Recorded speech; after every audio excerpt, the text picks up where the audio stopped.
I pray that you guys are having a blessed day. And I pray also that whatever you and your family are going through, that Yah gives you the strength to go through it.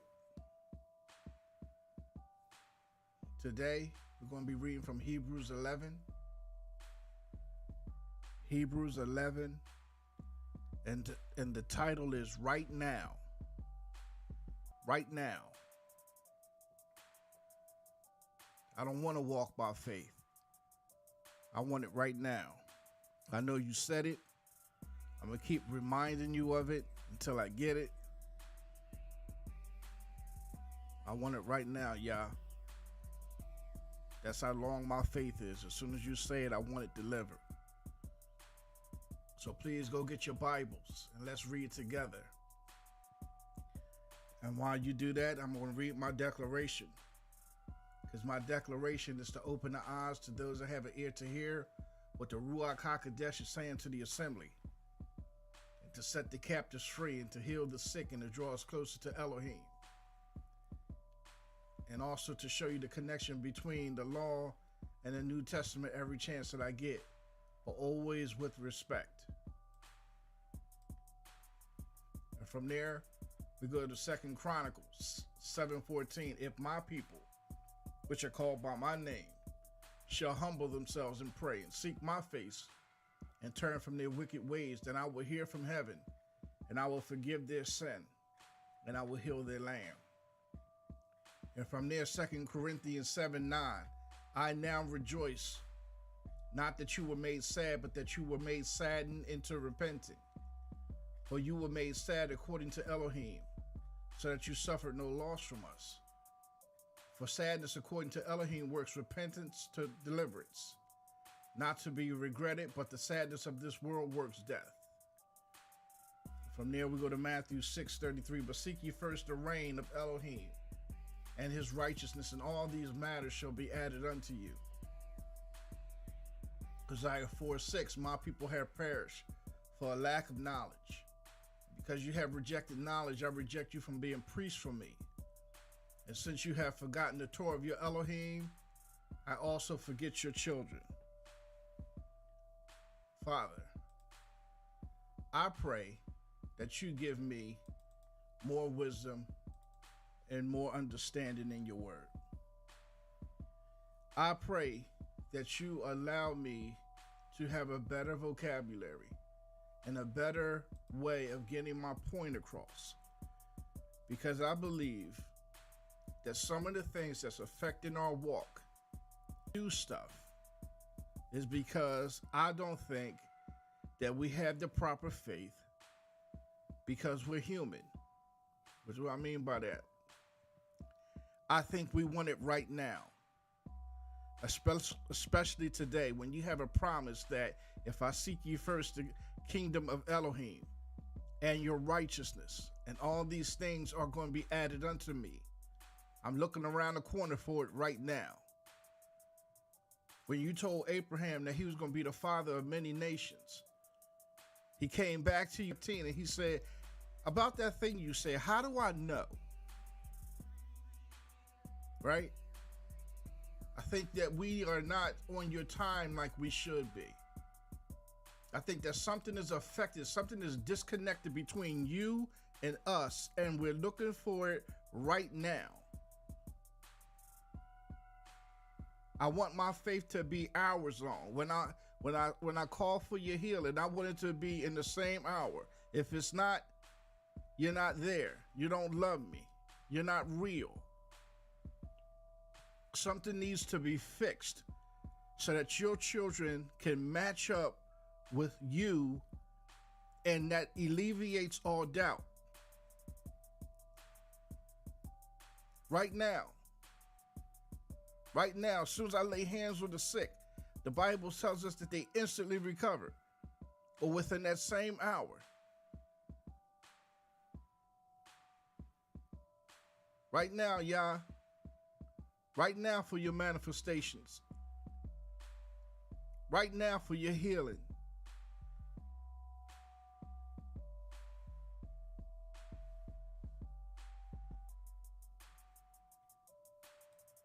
Hebrews 11. Awesome book. I have in my notes when Abraham was told that he was going to be the father of many nations, he had to know that he wouldn't be alive to see it come true. But when Elohim told him so, he believed in Yah's word.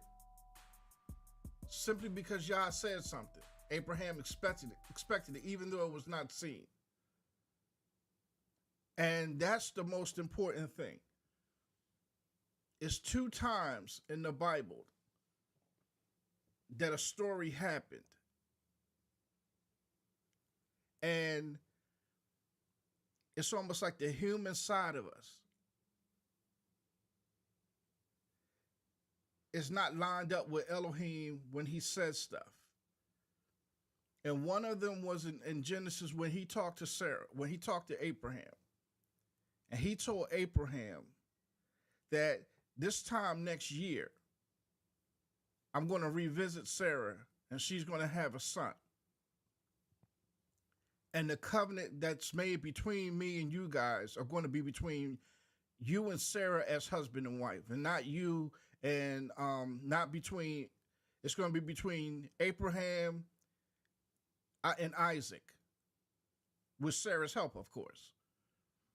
Because Abraham was trying to get Elohim to honor Ishmael since he was old, and he was like, I don't even have a child. He said, can't you just do it with Ishmael? He's right here. And he said, no, the covenant's going to be between you and Sarah and Isaac. So he goes away, and Sarah has an epiphany. She says, I know what we can do. Like the fact that Elohim said next year he was going to visit me and I was going to have my own child. I know what we can do. You can sleep with my handmaid, Hagar. And it's almost, it's really weird how Abraham really didn't fight it, the Bible don't say.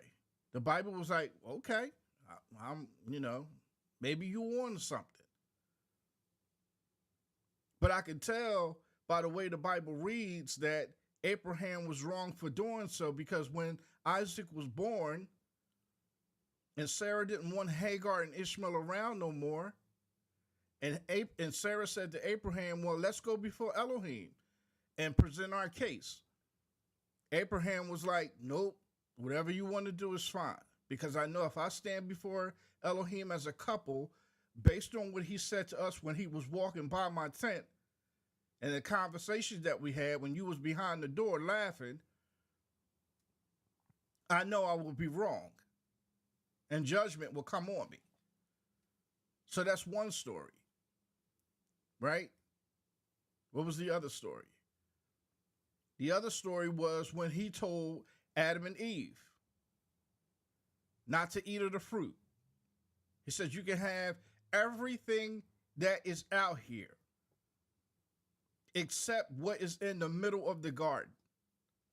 99% of what is out here, you can have it. Except you can't have the 1% in the middle of the garden. Satan comes down and he talks to Eve, and he gets Eve to believe that Elohim is holding something back from them. Right? That if they ate this certain thing, it will open their eyes. Even though it was explained to them that they should not touch it and they can have everything else. 99% of everything in that garden they could have. And he said it to them. But somebody comes and talks them into touching the 1% anyway. And in both situations that I'm talking about, between Adam and Sarah and between Adam and Eve, we are still in sin because of what Adam did at the beginning of the world. And we have wars in the Middle East, all based on the decision that Sarah made when Elohim told them from the beginning that these things will bring judgment. And the Bible that I'm reading from does not do it justice. When you open up Hebrews 11, it reads here, and belief is the substance of what is expected, the proof of what is not seen. I don't like that one. I like the. It says, now faith is the substance of things hoped for. It's the evidence of things not seen. Faith is the substance of things hoped for.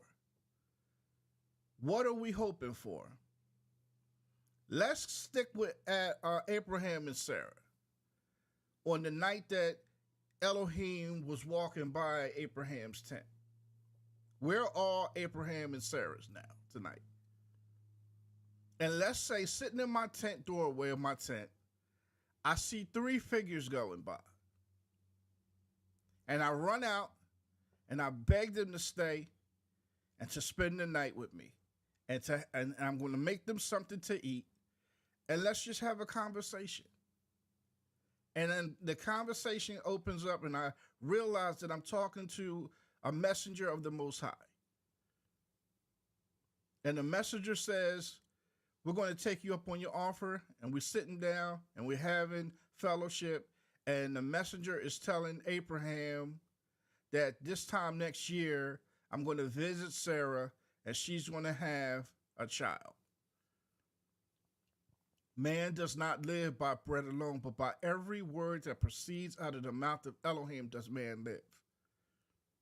He's having a conversation with Abraham, and he tells him that he's coming back next year, this time, and Sarah's going to have a child. And that's who the covenant is going to be through. They leave, and maybe, I don't know how long afterwards, a day, hours, Sarah says to Abraham, why don't you sleep with my servant Hagar? And the Bible does not even mention Abraham saying, no, he said he's coming back next year. He said he's going to do it next year. So what would they be hoping for, right? For faith is the substance of something hoped for, right? Let's take it one part at a time. Faith is the substance of things hoped for. What would they be hoping for? For the fact that next year around this time, that what Elohim said is going to come true. So they have faith is the substance of that thing hoped for. The thing that Elohim said was going to happen next year, I have faith. I believe that it's going to happen because it came out of his mouth. Right? It's the evidence of something that's not seen. It's words that came out of his mouth, and I don't see it. But the evidence, again, is the fact that he said it. So faith is the substance of something hoped for. In this case, it's the fact that this time next year, we're going to have Isaac. And it's going to be and that's the evidence that is not seen. But what do we see? We see two old people with their bodies past the age of childbirth and childbearing. We see a husband that is what, 98, 99? And a wife that's 89? And both of them are definitely experienced to know that their bodies cannot produce, despite the fact that Elohim said this time next year, Sarah's going to have a child. Faith is the substance of things hoped for. It's the evidence of things not seen. I know that, but I'm looking at my wife's body, and it's past the time of childbearing. She said, I know that, but I'm looking at my husband's body, and it's past the time of producing seed. So I know what he said, but maybe he meant this. So let me help Elohim. Let me help him. Right? Because I think that we do this today. When Elohim does not move fast enough, we try to help him. And I've seen it in the ministries. When the church is not bringing in enough money, we have to do things to generate revenue. We're either going to have a concert, we're either going to have a guest speaker, we're either going to throw a chicken dinner. Even in my brothers, I had the idea of opening up a store and selling candy. We could sell literature. We could throw on a play. Of course, when the holidays come around, we have holiday plays. We try to help Elohim. We try to help the church generate revenue because we want our church to be blessed. But I believe if we just simply preach the things that he is telling us to preach, the law, that people would have been added unto us. Now, like I said a couple days ago, I don't believe that it's that the tithes is in the Bible like churches preach. I don't believe that, and I could be wrong, but I don't think I am, that a person is supposed to give a tenth of their paycheck every time they get paid. And that's what helps keep the church going. Now, I could see an offering whenever a person gets paid, whenever they want to. It doesn't have to be 10% of their earnings, but it can be an offering of some sort. Not required every time I get paid and not being a percentage of my paycheck. But I think that when you think about it like that, you can get kind of nervous thinking, well, what if a person don't want to give a couple $100, but they only want to give a couple dollars? So I have to do something to bring in revenue. So to me, it affects your faith. It brings worry, right? It brings worry because now a person's only giving an offering and not doing their tithes. And I'm counting on that money because I have a building of a certain size and it costs the rent, the mortgage, or the utilities. So now it makes me do things that are not in the Bible. We'll have weddings at the church. We'll have funerals at the church. We'll have everything that we can think of to generate revenue at the church. Of it can be detrimental and an indication that there's no faith there. So when I'm saying do stuff like the Sabbath, there's promises based on the Sabbath alone that can bring not just long life, but prosperity and protection and wisdom. There's benefit and promise attached to following the law. You see in Deuteronomy 28, even a woman's body and a man's body is covered under doing the law. Healing is covered under the law and under keeping the commandments.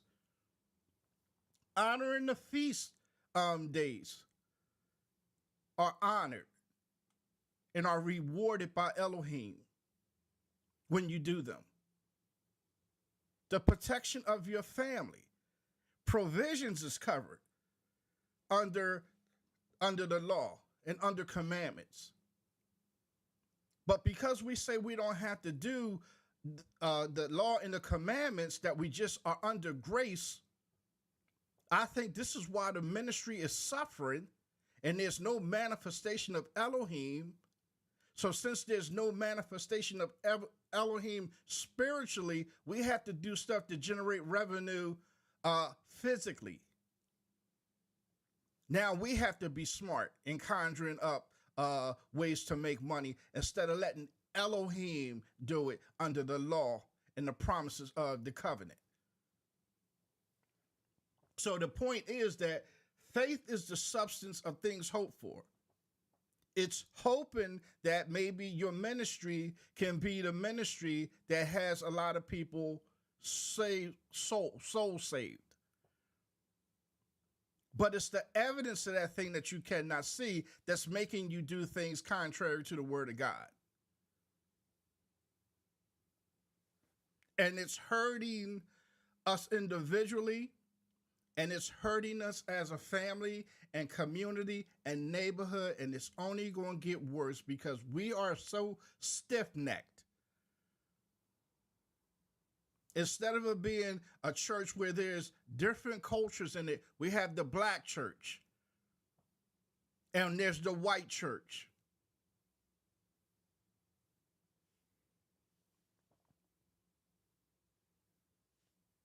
Two, for by this the elders obtain witness. Let me read it from here. It says, now faith is the substance of things hoped for. It's the evidence of things not seen. For by it the elders obtain a good report. Through faith we understand that the worlds were framed by the word of Elohim, so that things which are seen were not made of things which do not appear, which do appear. For by faith Abel offered unto Elohim a more excellent sacrifice than Cain. So Elohim explains to both of them what he wants. And Abel hears what Elohim is requesting and gives it to him. Cain hears what Elohim is requesting, and he wants to give him what he wants to give him. And when Elohim does not honor Cain's offering, he gets an attitude. And because his attitude is so deeply rooted, he kills his own brother.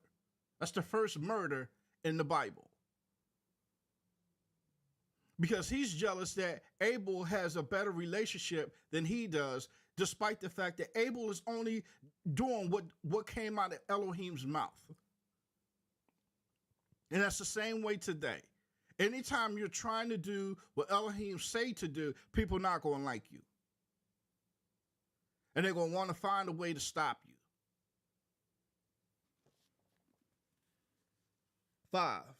By faith, Enoch was translated that he should not see death, and was not found because Elohim had translated him. For before his translation, he had this testimony that he pleased Elohim. How did he please Elohim? By obeying every word that came out of his mouth. Are we doing that today? When he's telling us to do things? 6. But without faith it is impossible to please him. For he hath cometh to Elohim. For he that cometh to Elohim must believe that he is, and that he is a rewarder of them that diligently seek him. But without faith, without believing what he said out of his mouth, man does not live by bread alone, but by every word that proceeds out of his mouth. So when he says something to us, and now we put it in a dispensation, that it's not time for that, well, that was the Old Testament.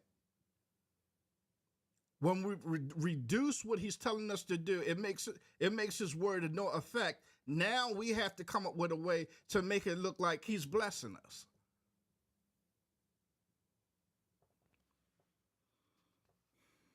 So when he says something out of his mouth and we do it, for he that cometh to Elohim must believe that he is. We're showing that he is.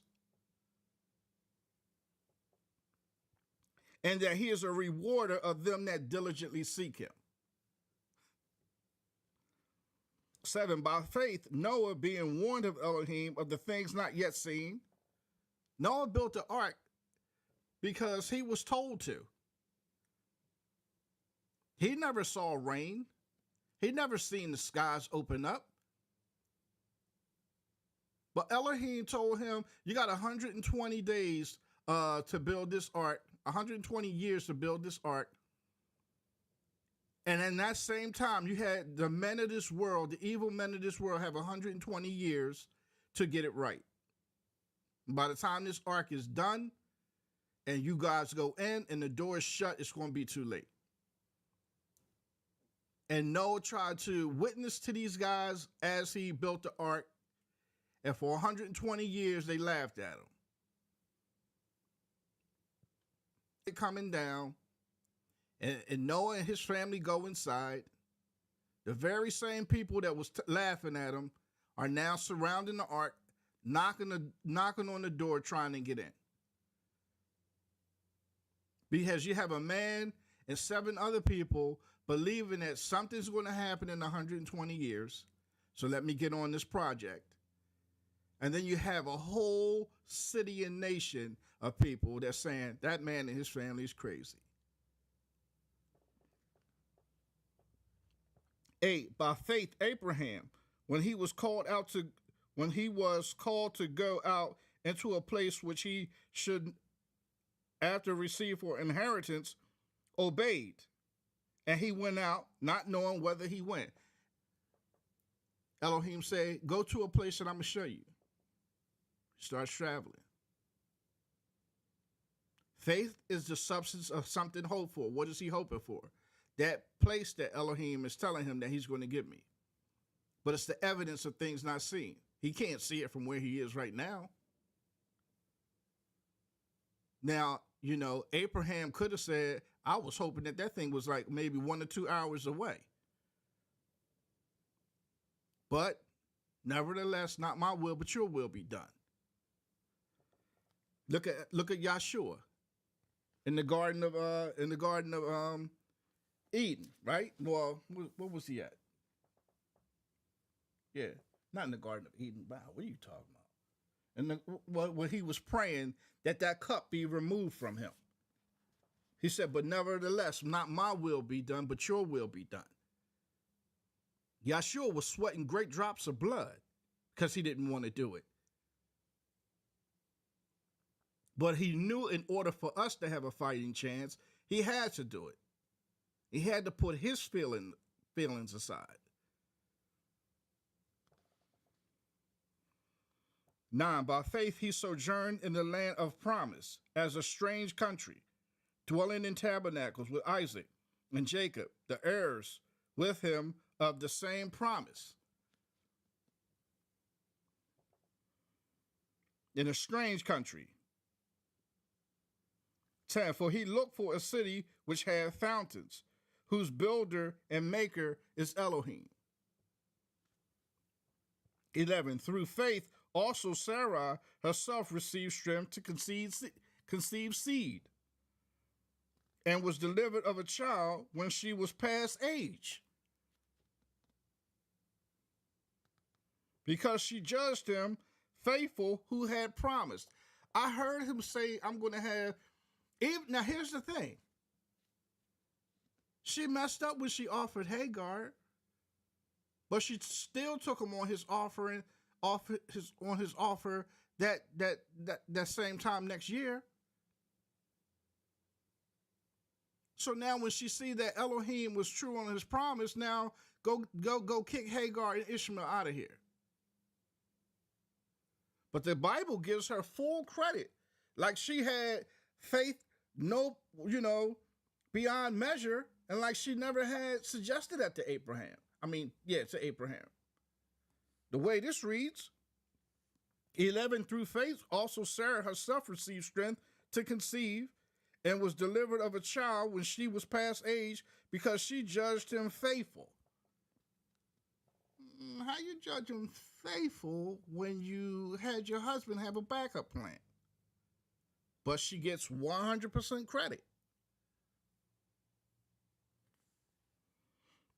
12, therefore sprang there even of one, and him as a good as dead, so many as the stars of the sky in multitude, and as the sand which is by the sea shore innumerable.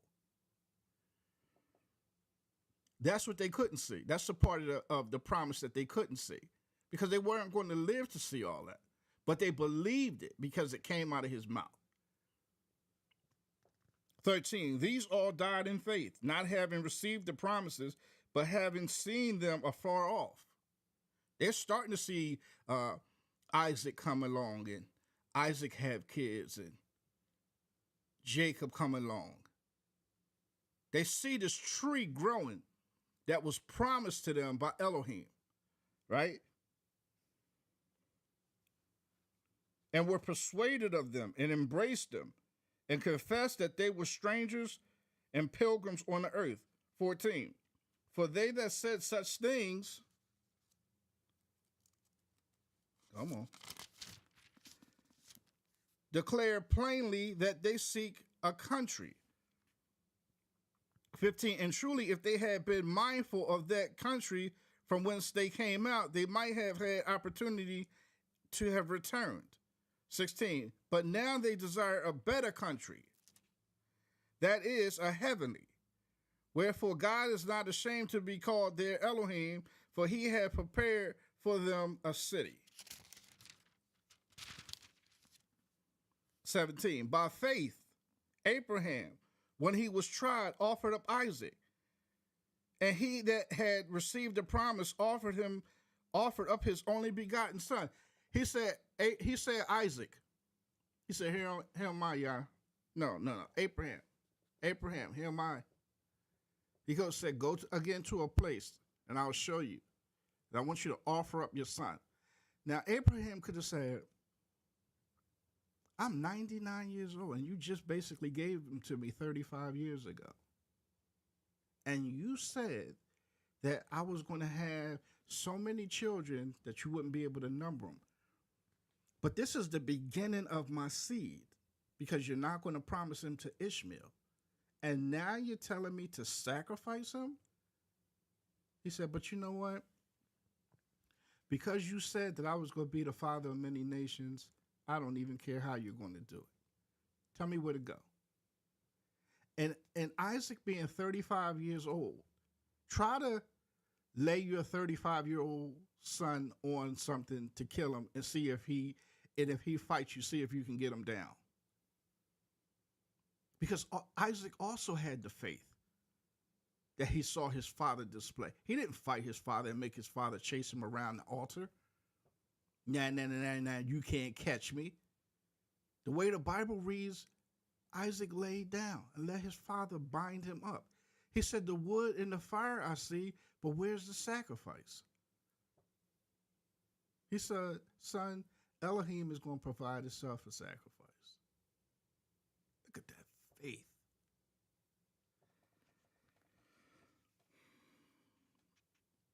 "18, of whom it was said that in Isaac shall thy seed be called." See? He's saying the very one that's going to be the beginning of my promise, you want me to kill? 19, accounting that Elohim was able to raise him up, even from the dead, from whence also he received him in a figure. 20, by faith Isaac blessed Jacob and Esau concerning things to come. 21, by faith Jacob, when he was dying, blessed both the sons of Joseph and worshiped and leaning upon the top of his staff. 22, by faith Joseph, when he died, made mention of the departing of the children of Israel and gave commandment concerning his bones. He wasn't ready. They were nowhere near leaving Mizraim or Egypt when Joseph was told this. But he knew, because the word came out of Elohim's mouth, hey, listen, on that day, don't forget my bones here.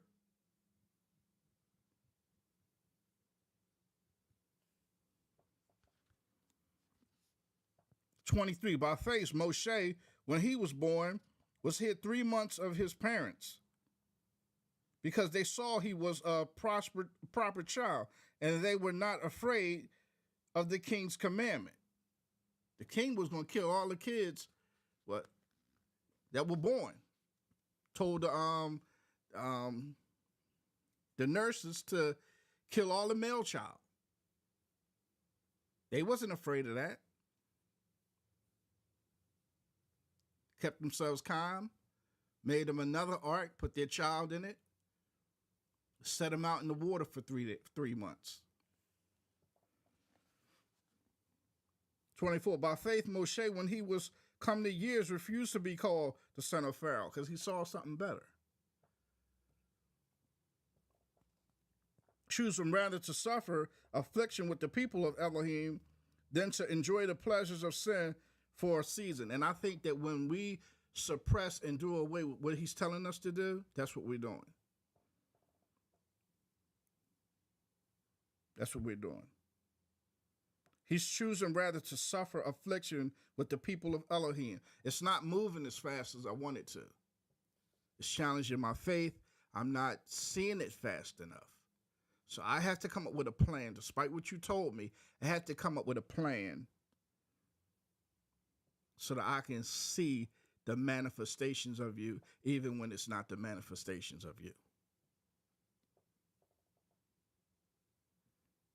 Than to enjoy the pleasures of sin for a season. I think that's what we're doing. When we disobey him, we're enjoying the pleasures of sin because now we're creating the narrative and we're doing the planning and we're saying that he gave it to us. He ain't give it to you. You just can't, you just don't have the patience and the faith. You just don't trust him at his word because some of these things that he's telling us, we're not going to see it. But we want to see it right now. Should I stop? I think you get the gist.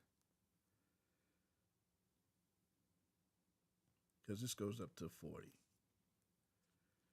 But it just keeps reiterating the different people that had faith when Elohim told them what the promise was.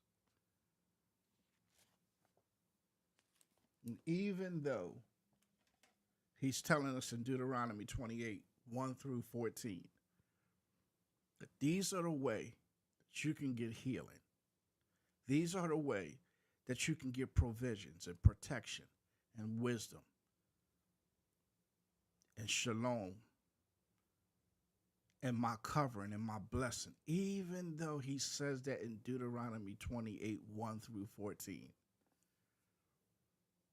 We'd rather live in Deuteronomy 28, 15 through 68.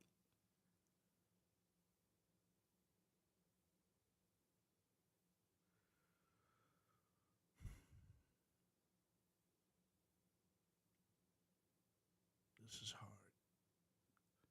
This is extremely hard.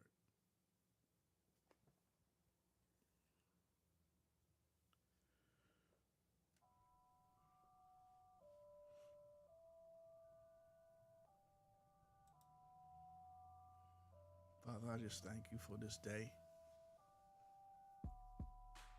Even on the days when I really don't want to do these podcasts, there's some times when I really want to do them. And there's some times when I just don't want to do these no more. Because I believe you telling me to do them, I have to do them. And there's some days that I do miss.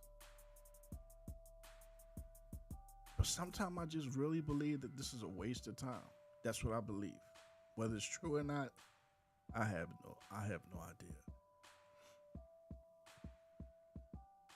But I keep pressing on towards the high mark, towards the mark of the high calling.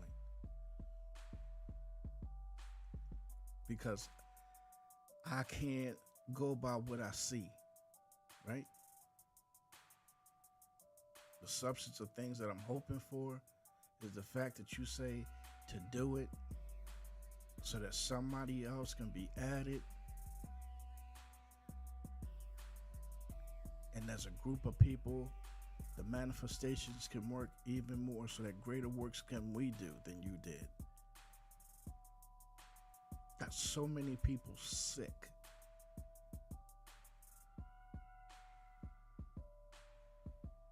And we don't even know that we're walking in disobedience because we feel so good in what we're doing.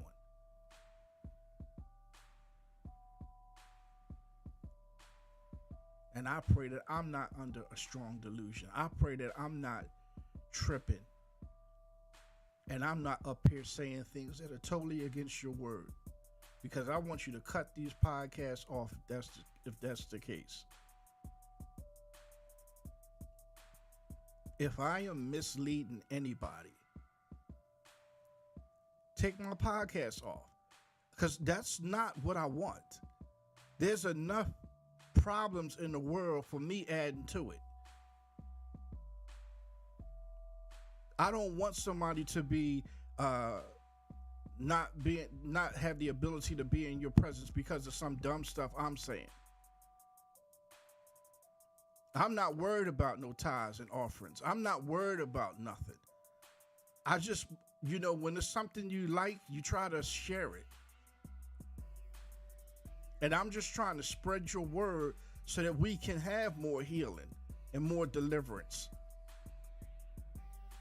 I'm just trying to add another piece of the puzzle. I don't want nothing for myself. Trust me.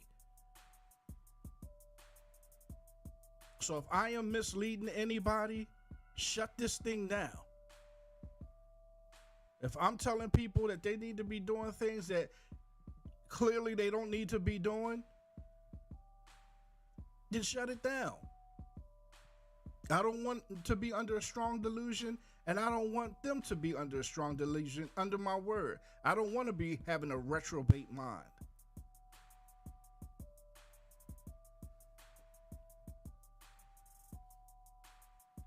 So my podcasts are live on YouTube and Facebook, and how you can find me is at 19_Exodus. So don't forget to like my page and to share my page where it applies. And don't forget to hit the notification and subscribe button. And let's give a round of applause to Elohim and Yeshua.